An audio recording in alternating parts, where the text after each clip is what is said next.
I'm always really excited about Nuke because every year we make it better. Every year there's lots of exciting things to do, and I always get excited about what's coming up in the next release. But I think the thing that gets me most excited is when we go and see how Nuke actually gets used in production.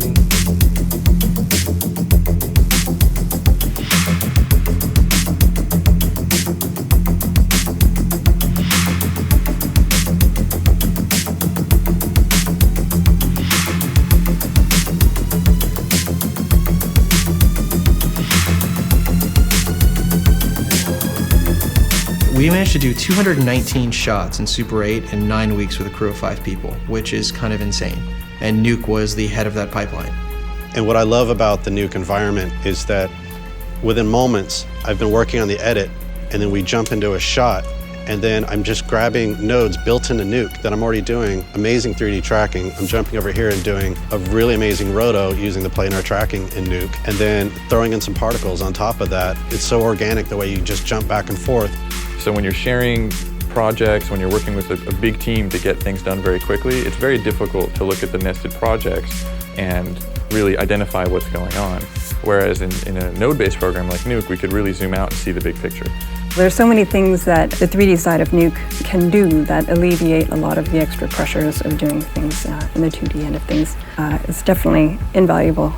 We find that, especially with the deep compositing, that we'll use a lot of the point cloud generations to really use that information that we get from our lighting team. In Life of Pi, it gave us really good control in the sense where our lighters, whenever we had an update to Pi, the boat, the water, we were able to just do one pass with the deep data, which would speed up our process dramatically.